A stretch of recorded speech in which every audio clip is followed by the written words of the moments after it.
Good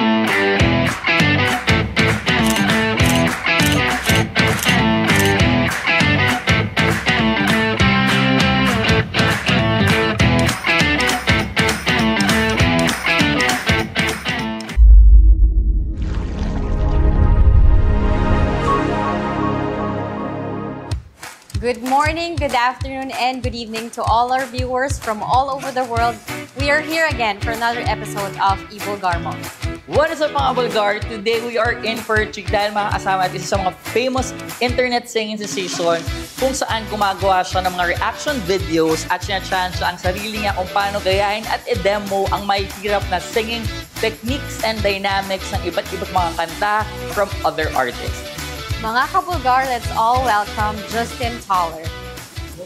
Justin, hi. Thank you for being here. Thank you for being here.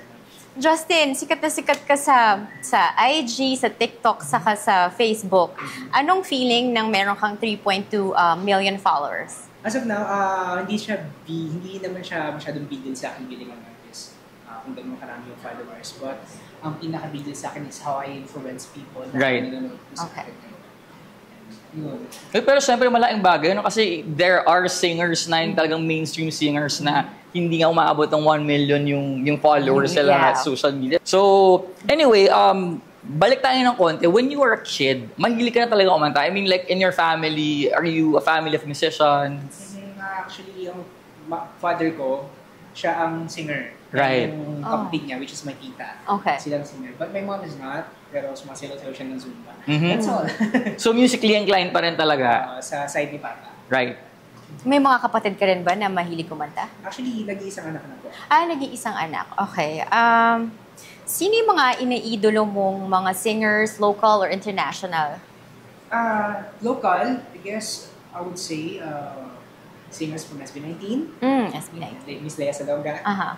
And Miss Sarah G. And all. Pagdating naman sa outside, syempre just Bruno Mars, of course, Pentatonics. If you are familiar with the Pentatonics, they're a cappella group, 5 members, and they're doing singing without music instrument. Okay. Pero Justin, ulit, rewind tayo ng mas rewind pa ng konti. Kwentuhan mo naman kami, taga saan ka ba, yung family mo, where did you grow up? Ako, taga dito lang ako sa Metro Manila. Right. So, sa Caloocan na ako.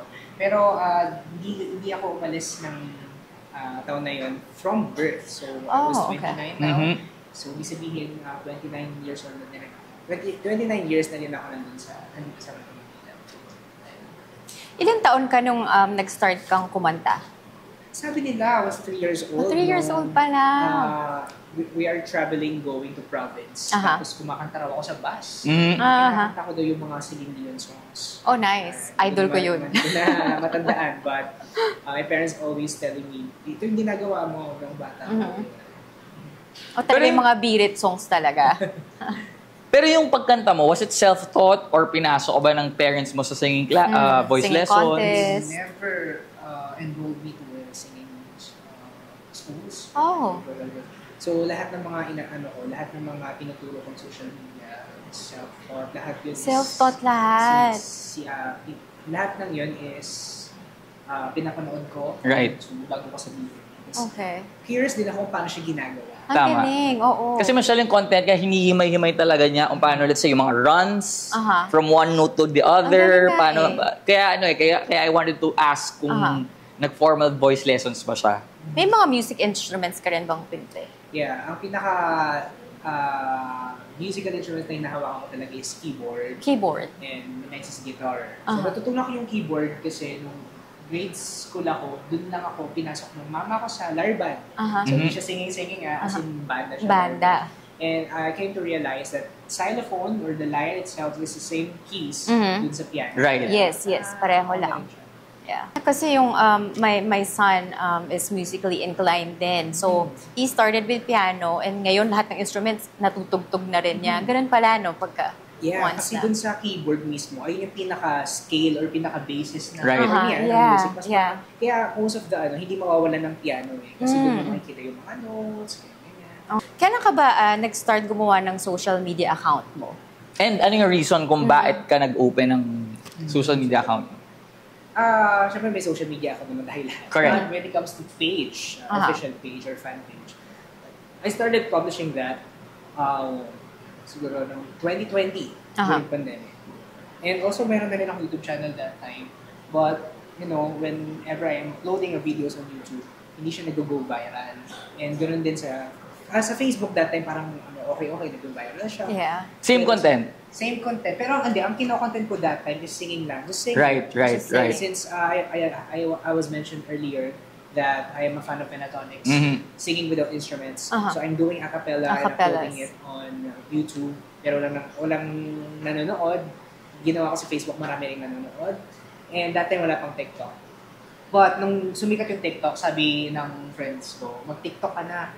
In 2020, if you remember kung ano yung pag narinig yung TikTok, hindi naman ako sumasayaw. Right. Hindi naman ako sumasayaw, ako mag-TikTok, ayoko sumama sa liwanag. Ganun yung mga terms. But when I came to realize that TikTok is not just about dancing and all, but you are learning through videos that you are watching. So, ako that time, ang gusto ko maging part ng isang influence.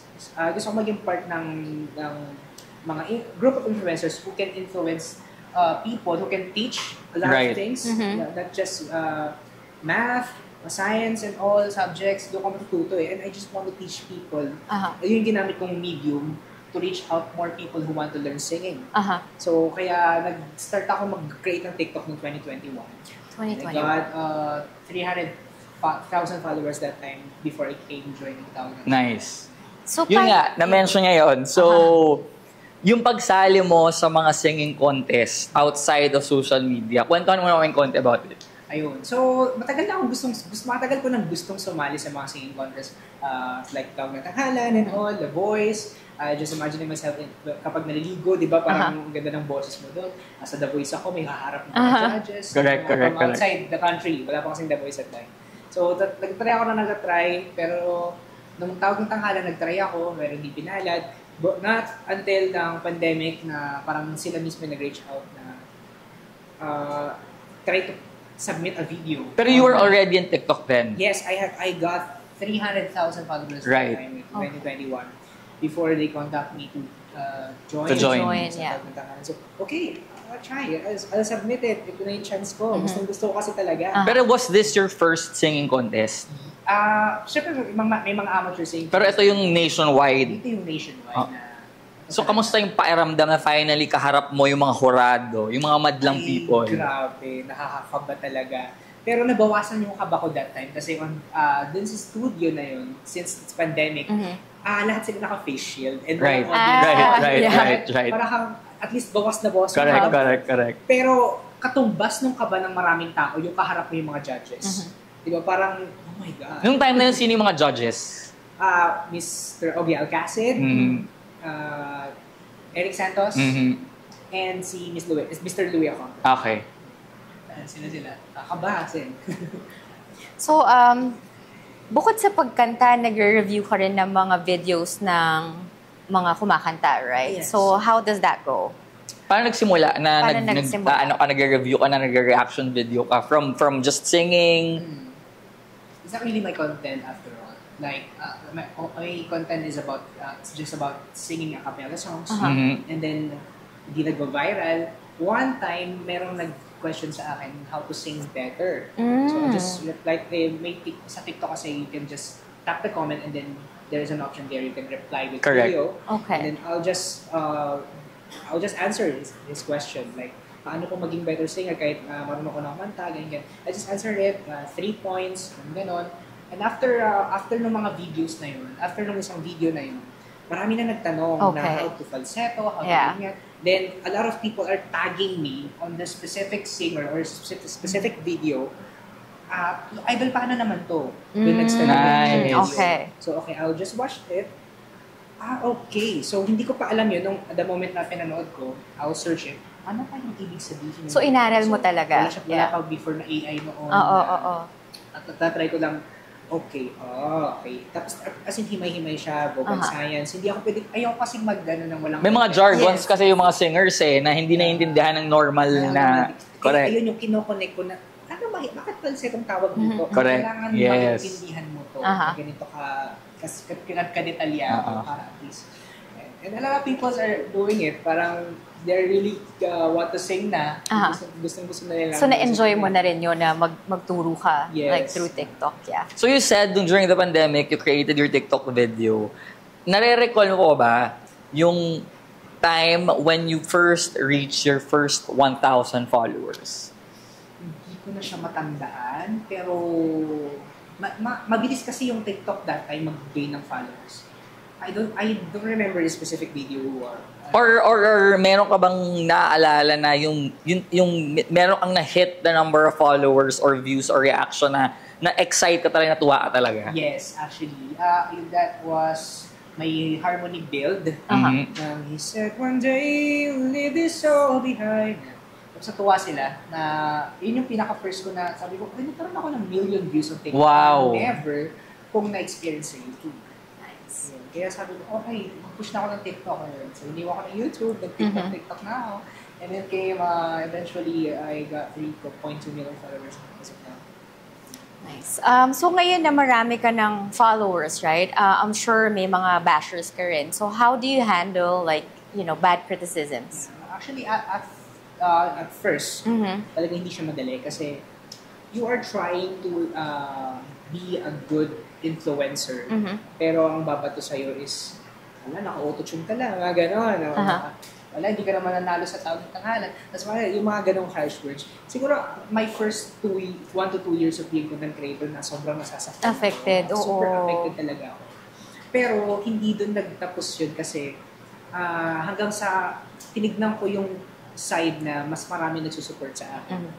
Tapos, doon lumakas yung loob ko na sa ngayon since malakas na yung loob ko, tinitignan ko na lang yung mga bashers, which is marami pa rin ngayon, sobrang dami pa rin ngayon. Nag-reply ka sa kanila? Actually, ginagawa ko silang content para mas kumita. Oh, nice.